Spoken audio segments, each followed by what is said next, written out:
desde que hay registros disponibles por parte del Banco de México. Para hablar del tema nos acompaña Valeria Moy, directora de México Cómo Vamos y colaboradora del Financiero. ¿Qué tal? Bienvenida. Hola Susana, ¿cómo estás? Bien, gracias por acompañarnos. Pues bueno, a pesar de que vemos este flujo, que es el mayor flujo mensual de remesas, el crecimiento anual fue muy inferior al de mayo de 2016. ¿A qué se debe esto?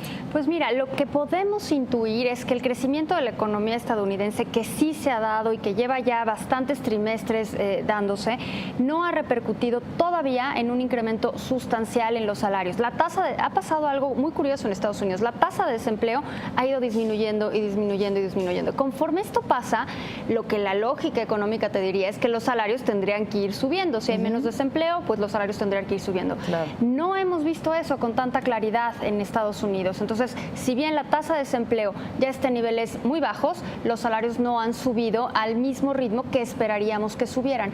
Esa es una probable explicación. En realidad no lo tenemos tan claro, pero esa es la explicación más que más se ajusta a lo que estamos viendo, ¿no? Ahora, habiendo dicho esto, si bien el ritmo fue menor, es el monto de remesas más alto en un mes de mayo desde que tenemos registro, ¿no? Entonces, desde 1995 que se tiene registro mensual de las remesas, este mayo fue el número mayor de remesas recibidas por el país.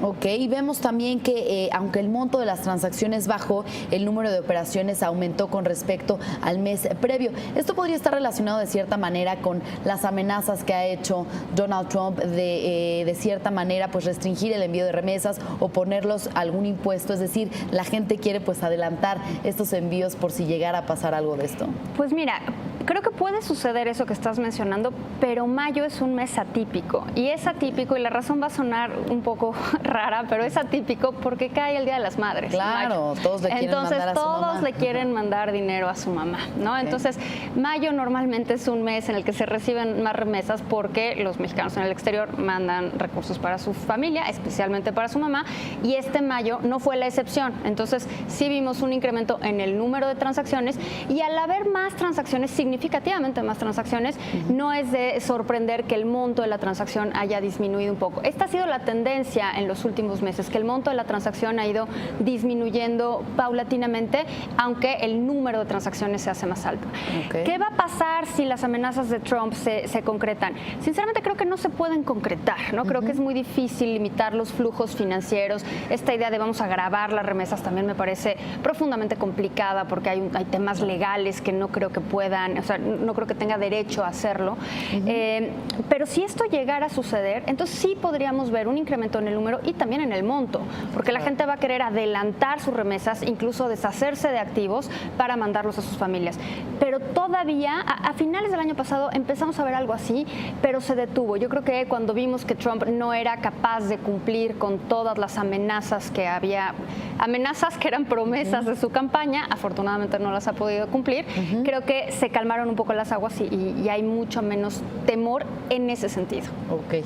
Por otro lado, Valeria, estamos viendo que los ingresos por remesas han sido mayores a los ingresos de petróleo crudo, por ejemplo. Esto es un fenómeno que a mí me parece interesantísimo. Siempre hablamos de México, y me canso de repetirlo, sueno muy repetitiva, lo sé, que México no es un país petrolero. O sea, nosotros decimos que México es un país petrolero, ¿no? Crecimos con esta idea de que México produce muchísimo petróleo. Sí produce petróleo, pero ya dejamos de ser un país petrolero. Somos un país importador neto de petróleo.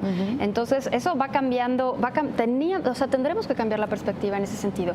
Y en términos de ingresos, de dólares, normalmente lo que más dólares le daba al país era el petróleo, la venta de petróleo. Pero esto dejó de ser cierto hace 2 años. Y hoy en día las remesas superan al petróleo como fuente de divisas del país, lo cual repercute también en el tipo de cambio, ¿no? Porque, bueno, perdona. Precisamente, es lo que te iba a preguntar, ¿cómo impacta el tipo de cambio? Bueno, el tipo de cambio es un precio, ¿no? Así como el precio de cualquier otro bien y que está en función de la oferta y la demanda. Entonces, si hay más remesas, si entran más dólares al país, esto tiende a equilibrar el tipo de cambio en el sentido que hace más barato el dólar, ¿no? Hay más dólares, por lo tanto el dólar se tendría que abaratar.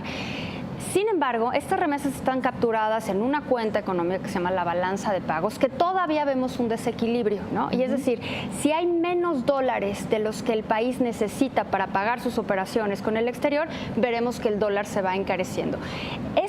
Por eso es importante monitorear las remesas, no únicamente por el impacto que esto tiene en las familias, porque sin duda para algunas familias en ciertas regiones del país los ingresos por remesas son fundamentales para su consumo y quizás para inversión, pero aparte a nivel macroeconómico y a nivel agregado, las remesas juegan un papel también en la determinación del tipo de cambio. Normalmente pensamos en el tipo de cambio como en mercados financieros, que sí, desde luego, pero las remesas, que son los dólares que recibimos de los mexicanos en el exterior, también inciden en esta cantidad que existe de la divisa extranjera en México. Bien, ¿qué podemos esperar el segundo semestre del año en términos de remesas? Yo creo que estará por primera vez en mucho tiempo en función de lo que veamos con la presidencia de Estados Unidos, ¿no? Porque ahí sí tendremos que ir viendo qué va diciendo el presidente, qué podemos esperar de NAFTA, qué podemos esperar de otros temas, qué podemos esperar con temas de migración, qué podemos esperar de temas de seguridad.